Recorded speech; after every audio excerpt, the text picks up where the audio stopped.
Hello friends, welcome to Manjit classes. तो आज हम लोग ऑब्जेक्टिव सीरीज के पार्ट थर्ड वीडियो लेकर आए हैं। आप अगर पार्ट टू और पार्ट वन वीडियो नहीं देखे होंगे तो इससे पहले आप जाकर उसको देख लीजिए ताकि आपको और बेहतर तरीका से समझ में आ जाए। क्लियर? आइए हम लोग पार्ट थर्ड वीडियो में आगे और क्वेश्चंस को देखने वाले हैं।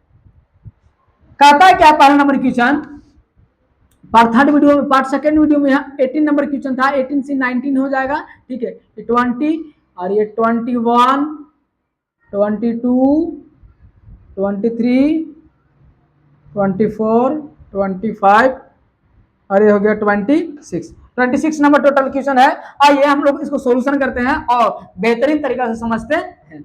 क्या कहता है बाबू? पहला क्वेश्चन कहता है कि मानव हृदय का औसत प्रकुंचन दाब कितना होता है। मानव हृदय का जो है सिस्टोलिक प्रेशर कितना होता है। ध्यान दीजिए, बहुत बेहतरीन क्वेश्चन है। अगर मानव हृदय का आपको पूछे सिस्टोलिक प्रेशर, क्या पूछे आपसे?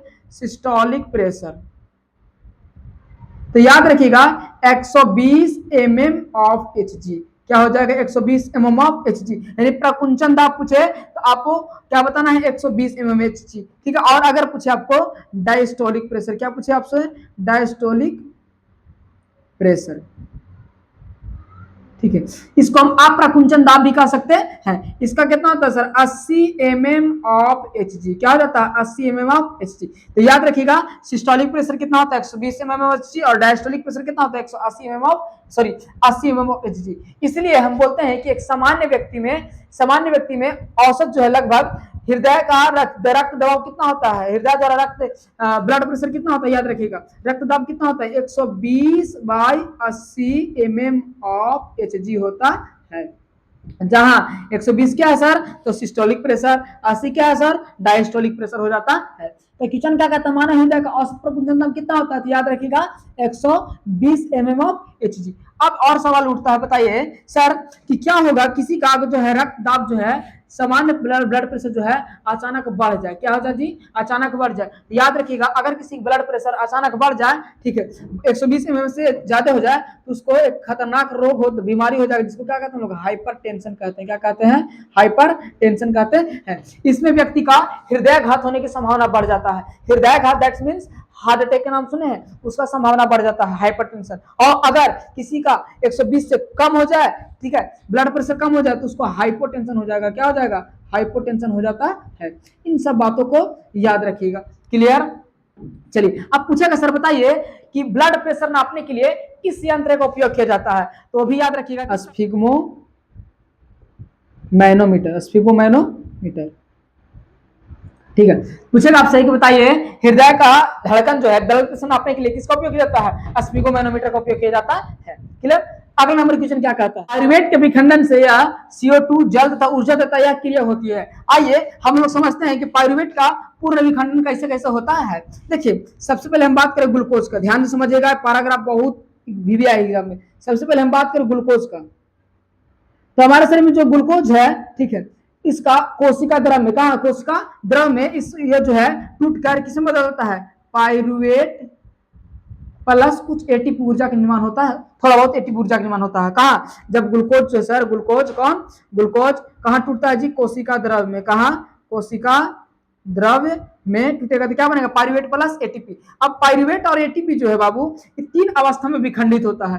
पहला अवस्था है सर ऑक्सीजन के उपस्थिति में, सॉरी पहला है ऑक्सीजन के अनुपस्थिति में, ऑक्सीजन के अब्सेंस में। ठीक है, इसको बोलेंगे ऑक्सीजन की उपस्थिति में, अनुपस्थिति में। जब ऑक्सीजन नहीं रहेगा तो सर क्या होता है? देखिए पायरुवेट ऑक्सीजन के अनुपस्थिति में जब टूटता है, ठीक है, तो बनाता है क्या? इथेनॉल प्लस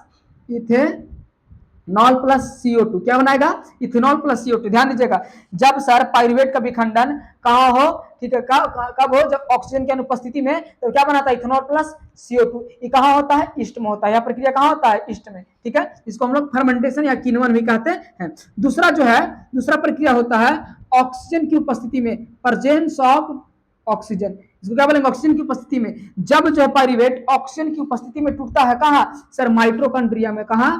माइटोकॉन्ड्रिया में। ध्यान दीजिएगा यहां पर।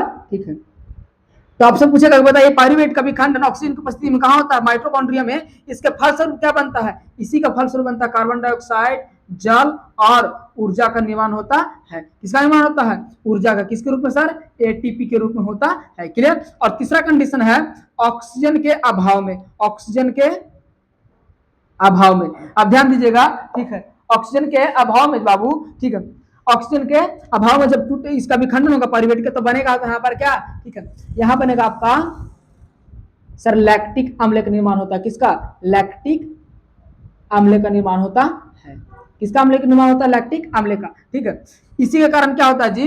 इसी के कारण हमारा पैर जो है ऐठन शुरू हो जाता है। ठीक है, ये पूछेगा कि जो ऑक्सीजन का अभाव में लैक्टिक अम्ल का निर्माण कहाँ होता है? पेशी कोशिकाओं में। कहाँ होता है? पेशी कोशिकाओं में हो जाता है। तो आप लोग देखें कि पाइरुवेट प्लस एटीपी कितने रूप में टूटा? तीन। पहला ऑक्सीजन की अनुपस्थिति में इथेनॉल प्लस कार्बन डाइऑक्साइड, और दूसरा का ऑक्सीजन की उपस्थिति में, जहां कहाँ होता है? माइटोकॉन्ड्रिया में कार्बन डाइऑक्साइड ऊर्जा प्लस जल देता है, और तीसरा है ऑक्सीजन के अभाव में। क्या ऑक्सीजन के अभाव में कहा? पेशी कोशिकाओं में होता है, और क्या बनाता है? लैक्टिक अम्ल बनाता है। तो हमसे क्वेश्चन पूछ लेता है पाइरुवेट का विखंडन से CO2 जल तथा ऊर्जा कहाँ, ये प्रक्रिया कहाँ होती है? कहाँ होता है जी? माइटोकॉन्ड्रिया में हो जाता है। Clear, good. अगला क्वेश्चन क्या कहता है? जठर ग्रंथि कहाँ पाई जाती है? बहुत अच्छा क्वेश्चन है कि जठर ग्रंथि कहाँ पाई जाती है। आइए हम लोग समझते हैं जठर ग्रंथि कहाँ पाई जाती है। ठीक है, जठर ग्रंथि की बात किया जाए तो हम लोग नाम सुनेंगे अमाशय की। किसकी नाम सुनेंगे? अमाशय की। ध्यान दीजिए यहाँ पर, ठीक है, ये जो है मानव का अमाशय है। क्या है जी? मानव का अमाशय है, पेट है। ठीक है, अमाशय की भीतरी दीवार से, अमाशय की भीतरी दीवार से खास तरह का रस निकलता है। ठीक है, खास तरह का रस निकलता है जिसको हम बोलते हैं जठर रस। क्या बोलते हैं? ध्यान दीजिएगा, नाम क्या बोलते हैं? जठर रस। ये कहां से निकलता है सर? तो अमाशय की भीतरी दीवार में खास तरह का ग्रंथि होता है जिसको हम क्या बोलते हैं? जठर ग्रंथि। तो जठर ग्रंथि कहाँ पाया जाता है सर? अमाशय की भीतरी दीवार में। दैट मीन्स अमाशय में पाया जाता है कौन? जठर ग्रंथि। अब जठर रस, जठर ग्रंथि से क्या निकला? जठर रस। और जठर रस में क्या होता है सर? दो चीज होता है। पहला होता है सर श्लेष्मा।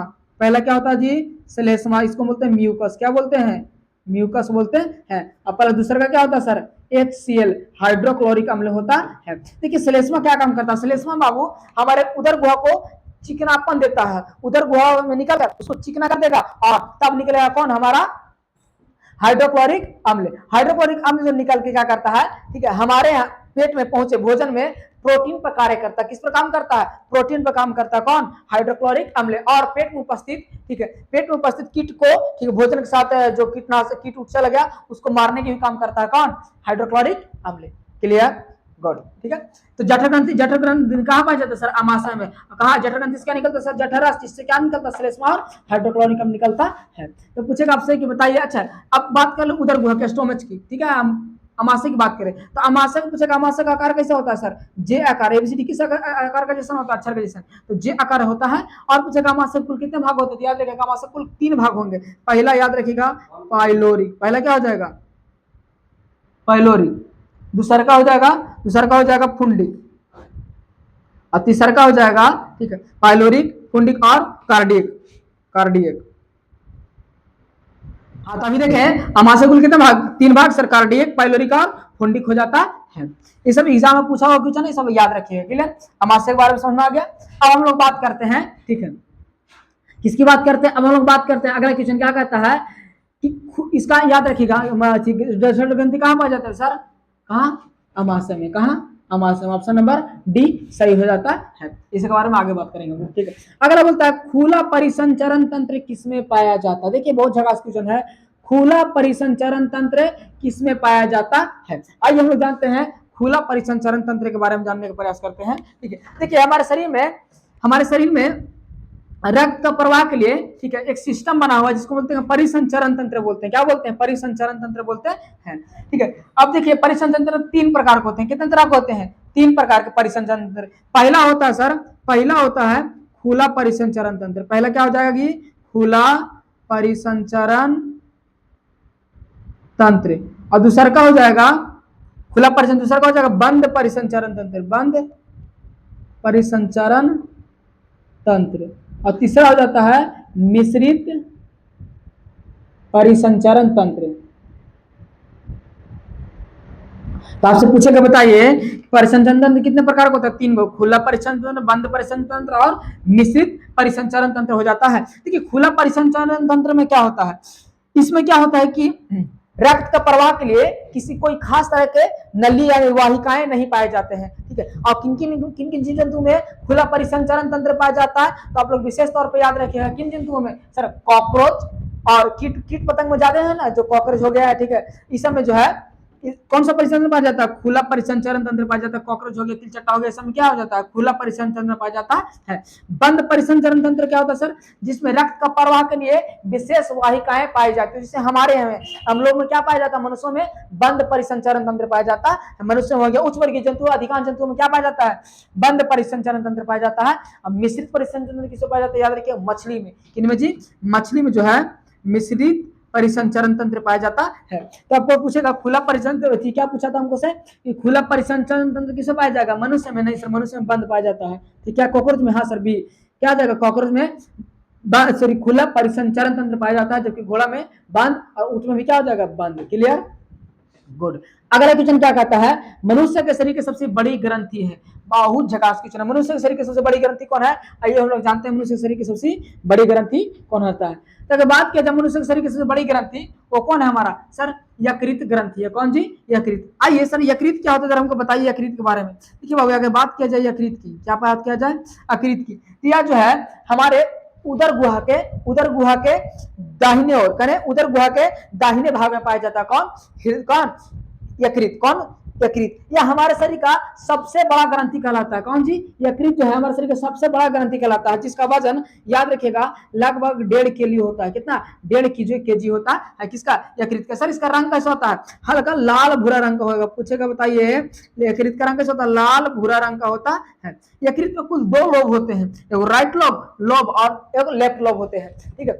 यकृत के पास एक ऐसा क्षमता होता है, अगर उसको आप काट दीजिएगा तो अपने आप को पुनः निर्माण कर सकता है। यानी यकृत में रीजनरेशन पावर पाया जाता है। क्या, रीजनरेशन, पुनः निर्माण की क्षमता पाया जाता है। अब सर बताइए आखिर हमारे शरीर में यकृत है क्यों, क्या काम करता है। तो हमारे शरीर में यकृत जो है पित्त रस बनाता है और कई काम करता है, सब बात नहीं, कई तरह के काम करता है, लेकिन मुख्य काम क्या करता है, पित्त रस बनाता है, ठीक है। और पित्त रस कहां जाके जमा होता है सर, पित्ताशय में, गॉल ब्लैडर में जमा होता है और वहां से जाके अमाशय मिलता है और भोजन में उपस्थित पोषक तत्व तो वसा पर काम करता है। किस पर, वसा पर। तो पूछेगा आपसे, बताइए कि पित्त रस कहां से निकलता है, यकृत से। कौन जी, पित्त रस कहां से निकलता है, यकृत से। यह किस पर काम करता है सर, भोजन में पाए जाने वाला वसा पर कार्य करता है। कौन, पित्त रस।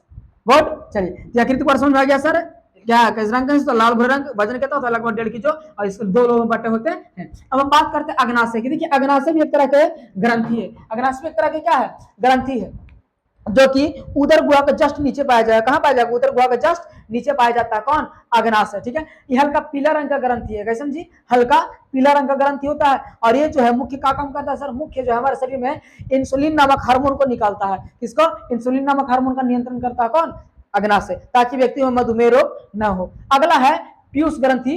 ये तो बाबू नाम जानते हो कि पीयूष ग्रंथि, इसी को कहते हैं हम लोग क्या, मास्टर ग्रंथि। यह असर कहाँ रहता है, हमारे दिमाग के हाइपोथैलेमस से जुड़े हुए भाग है। कौन, पीयूष ग्रंथि। कौन, पीयूष ग्रंथि हमारे दिमाग के हाइपोथैलेमस जुड़ा होता है। इसको मास्टर ग्रंथि भी कहते हैं। क्यों कहते हैं, क्योंकि सर ये कई ग्रंथियों को नियंत्रण और उन लोगों में कोऑर्डिनेशन, समन्वय बताता है कि आपको क्या करना है, ठीक है। कौन, पीयूष ग्रंथि, ठीक है। कई ग्रंथियों का समझिए नियंत्रित करता है। कौन, पीयूष ग्रंथि, इसलिए इसको क्या कहते हैं, मास्टर ग्रंथि कहते हैं। इसका आकार पूछेगा कि मटर के दाने का आकार का होता है। कौन, पीयूष ग्रंथि किसका आकार का, मटर के दाने का आकार का होता है, ठीक है, जो हमारे दिमाग के हाइपोथैलेमस भाग से जुड़ा होता है। कौन, पीयूष ग्रंथि हो जाता है। क्लियर। अब बात करते हैं एड्रिनल ग्लैंड। एड्रिनल ग्लैंड कहां पाए जाते हैं सर, तो एड्रिनल ग्लैंड जो है आप लोग सुनेंगे किडनी के नाम सुने हैं, किडनी के ऊपर कुछ इस प्रकार, देखिए यहां पे दिखाते हैं आपको। ये हमारा किडनी है और किडनी के ऊपर जो है बाबू, ठीक है, कुछ इस प्रकार ये हमारा क्या, एड्रिनल ग्लैंड। क्या है, एड्रिनल ग्लैंड, ठीक है। ये जो हमारा एड्रिनल ग्लैंड, यही हमारा कौन, एड्रिनल ग्लैंड, जो कि यकृत को ऊपर पाया जाता है। कौन, एड्रिनल ग्लैंड। क्लियर। ये भी बहुत सारे हार्मोन से निकलता है और काम करता है। ठीक है, पीयूष ग्रंथि द्वारा निकलने वाला हार्मोन का नाम याद रखिएगा, ठीक है। पीयूष ग्रंथि द्वारा निकलता है TSH, थायराइड स्टिमुलेटिंग हार्मोन, ठीक है, ACTH। ऐसे कई तरह के हार्मोन का निकालता है। कौन, पीयूष ग्रंथि निकालता है। और बहुत सारे हार्मोन है, आप लोग मुख्य याद रखना है। क्लियर। चलिए गुड, ठीक है। अगला नंबर क्वेश्चन क्या कहता है कि पौधों में श्वसन क्रिया के अंतर्गत ADP के टूटने से कितने ऊर्जा मुक्त होती है। क्वेश्चन क्या कहता है, ध्यान समझिएगा, पौधों में श्वसन क्रिया के अंतर्गत एडीपी के टूटने से कितना ऊर्जा मुक्त होता है। देखिए जब पौधे में श्वसन की प्रक्रिया चलता है तो उसमें जो है एडीपी एडीपी एडिनोसिन डाइफॉस्फेट का निर्माण होता है। किसका निर्माण होता है, एडिनोसिन डाइफॉस्फेट। अब जब एडीपी जो है इसके रूप में पेड़ पौधे ऊर्जा को नहीं मुक्त करते थे, ग्रहण नहीं कर सकते हैं, तो एडीपी को टूट के बनना रहता है एटीपी, एडिनोसिन डाइफॉस्फेट को बनना रहता है एडिनोसिन ट्राइफॉस्फेट। तब इसके लिए एडीपी से एटीपी बनने के लिए जिसको ऊर्जा लगता है, कितना लगता है सर, 30.5 किलो जूल पर मोल हो जाता है। तो कौन सा ऑप्शन सही हो जाएगा, ऑप्शन नंबर बी। क्लियर। तो पौधे में श्वसन क्रिया के अंतर्गत कौन सा ऊर्जा कितने ऊर्जा मुक्त होती है, 30.5 किलो जूल पर मोल हो जाता है। अब पूछा बताइए पेड़ पौधे जो श्वसन की क्रिया किसके द्वारा करते हैं, तो सभी को बताएं, पिछले क्लास में बता दिया गया है, रंध्र या स्टोमाटा द्वारा। इस बारे में पूरा विस्तार पूर्वक पिछले क्लास में बता दिया गया है। क्लियर। अब अगला क्या है, पाचन क्रिया पूर्ण होती है। ध्यान दीजिएगा, पाचन क्रिया पूर्ण होती है, कहां पूर्ण होती है, आइए समझते हैं पाचन क्रिया कहां पूर्ण होती है। बात की जब पाचन क्रिया की, तो हम लोग जब भोजन खाते हैं ऐसे इसका पूछेगा पाचन क्रिया शुरू कहां से होता है, मुख से। कहां शुरू होता है, मुख से। और कहां अंतिम फाइनली कहां पच जाता है, तो याद रखिएगा जो भोजन हमारा तो छोटी आंत में पूर्णतः पच जाता है। छोटी आंत में क्या हो जाता है, पूर्णतः पच जाता है। और जो भोजन अपचे रहते हैं वो छोटी आंत से कहां चले जाते हैं, बड़ी आंत में चले जाते हैं। और बड़ी आंत से फाइनली जल का अवशोषण होकर और कहां चले जाते हैं, गुदा एनएस में चला जाता है। और एनएस में जमा होकर अब फाइनली समय आने पर वो बाहर निकल जाता है।